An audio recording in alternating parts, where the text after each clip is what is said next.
Welcome back to another exciting episode of Canon and Fire. I'm one of your hosts, James the Rambling Ramos, along with Adrian the Dude Marquez and Julio Vidal, our imaginary host.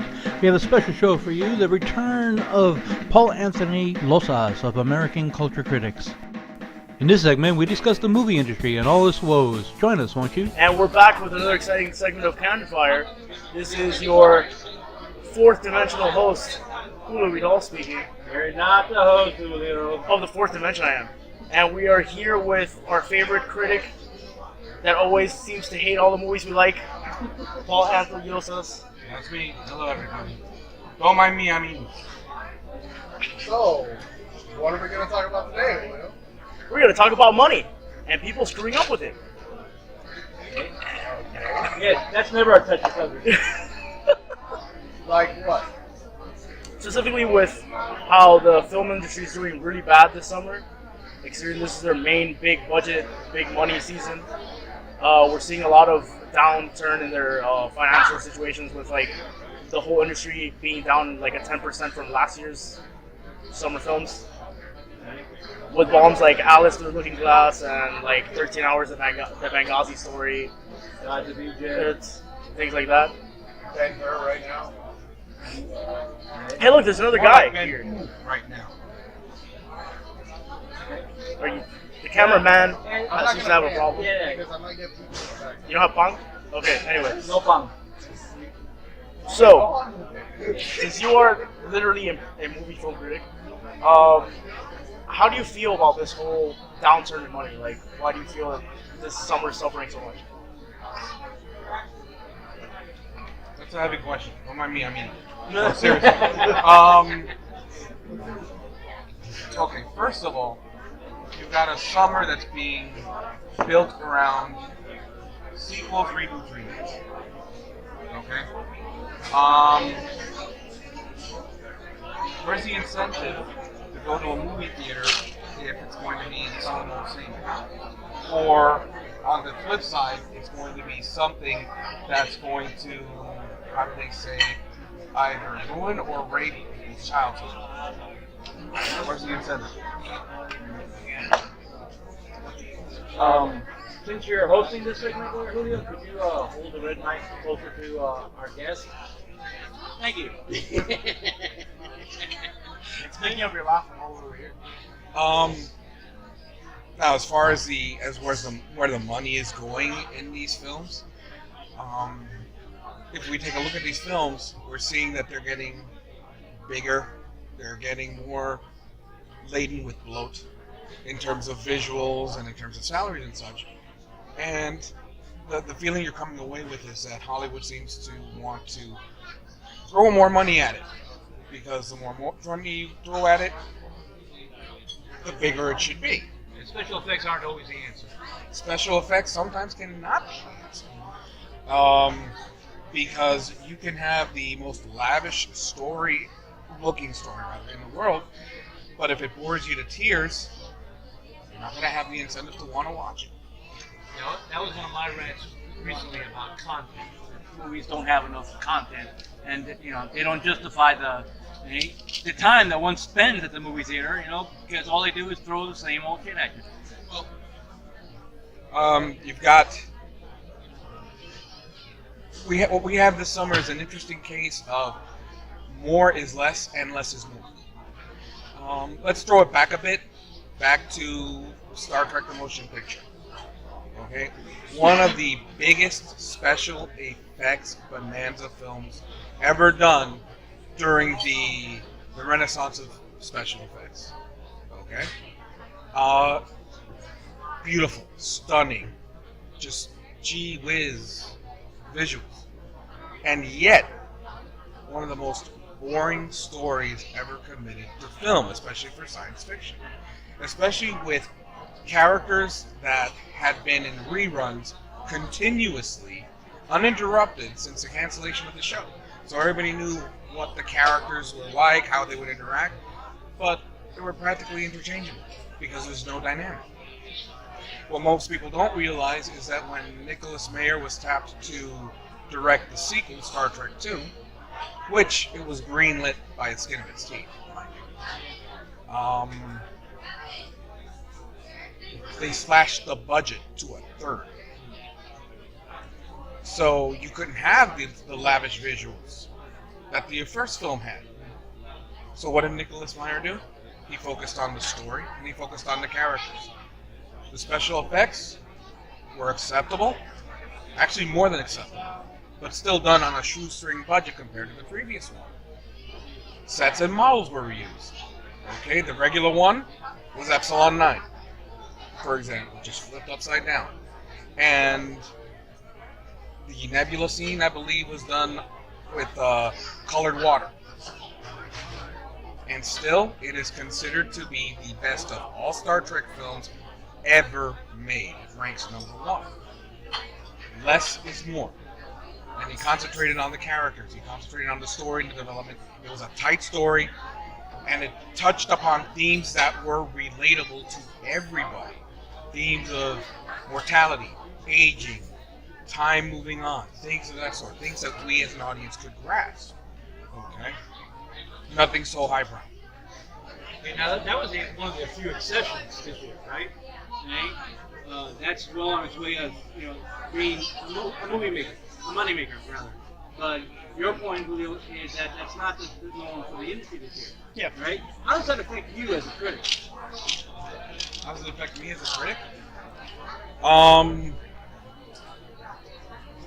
Right off the bat, and even though it's not something I carry in when I go see a film, I'm immediately on the defensive because I know that they're going to try to dazzle me with the spectacle so that I won't have a chance to look at what's behind the curtain. Okay? We don't have a strong enough story. Well, let's give them a lot of blasts and explosions and this and that. And, get Hans Zimmer on the line. We need some explosive music over here. Okay? And ask Michael Bay for his advice over here as to how to do this. Things like that. Go ahead. A question that I've been meaning to ask is actually, do you feel that, because I feel like actually comic book superhero movies are really what's driving the film industry nowadays, and everything else that Hollywood throws out really does very mediocre compared to the comic book movies. Even like a bad comic book movie like Batman vs Superman, or even though I liked it a lot, Suicide Squad, which is considered by critics like a very terrible movie, it still made $500 million, which is unheard of for like many Hollywood movies nowadays. So do you feel that Hollywood movies is really being destroyed by these comic book superhero movies, which follow like this certain theme over and over again? Okay. When you're saying Hollywood movies, are you saying movies in general, or a certain type of Hollywood film? Because remember, you have different types of films. You have what is called the hard house films. You have the dramas. Then you have the Hollywood film, which is usually a derogatory term in the film industry, because it's all about the biggest bang for the buck and try to get as much blockbuster money in as possible. Okay, so if you're talking Hollywood film, no, it's par for the course. But if you're asking, it's a destruction of movies in general, it's not a destruction per se, maybe a de-evolution of it. Like reformatting. Because we're now seeing more of a drive toward tentpole, money-making blockbusters at the expense of whatever could pass for original material. Okay? Now we have less of an opportunity to see a completely original story that doesn't have some sort of brand name recognition attached to it. Okay? Because and this is the reason why we have a lot of reboots and remakes, is because we know that there's a built-in audience that loves this or loved that. So let's go ahead and regurgitate that, because we know that at the very least we're going to get the people who loved it curious enough to go and see it. So they're pandering to an already existing market rather than trying to create their own. It makes more dollars and cents now. Okay. It's a lot easier. Yeah. You're not going to go with a complete unknown unless that unknown is proven himself somewhere. Like John Carter. Well, Meryl Streep seems to be able to still do it. She's got that new movie coming out, and I'm going to watch it. But see, Meryl Streep is already built in after how many decades and how many allocates. She's a Hollywood institution in and of herself. It's gotten to the point where if she picks something, you might be more inclined to watch it because she's more choosy about what she does now. She doesn't have to tarnish her reputation. She doesn't need the money. Compared to Nicolas Cage. Right. Bingo. Who destroyed his own? I don't even know what Nick Cage has You done. can call it destroy because he keeps making them. No. Remember, there was a time that Nicolas Cage was a serious actor. Yeah. He was one who tried to go away from the mainstream. Okay, we're talking about the man who, for his art, swallowed a life's cockroach. Okay? Vampire's Kiss. Bingo. I'm a huge Nicolas Cage. But after a while, especially after Con Air, which was basically his, I'm going to do the Hollywood blockbuster movie. I'm here, I've arrived. I can piss away my career if I want to, which he did, quite spectacularly too. Really hard. Regardless, there was a time where if Nicolas Cage did something, even if it was a blockbuster, you'd be mildly curious to see what he's doing. Because he had built that goodwill, especially after leaving Los Angeles. Yeah. Especially after. But then it went off the rails. But again, my point is that Meryl Streep isn't established.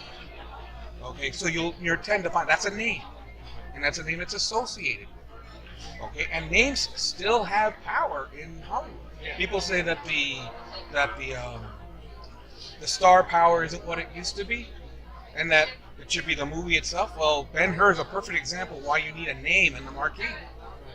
Okay, it's not Ben-Hur now; it's Ben-Who, because how many people really know it's out in the theaters right now? And I have to disagree with that it doesn't exist anymore because now Chris Pine has that same kind of reputation. If he makes a movie, you're going to watch it. Well, Jack Ryan kind of kills that theory, but by the same token, yes, he's established himself as a dependable leading man. Well, I mean, that goes back to my original point where you have Chris Pine is known for superhero movies, essentially. He's James Kirk, now he's going to be Steve Trevor. Like, he's basically saturated in nerd culture, so everyone is going to watch it because there's a huge following for nerd culture.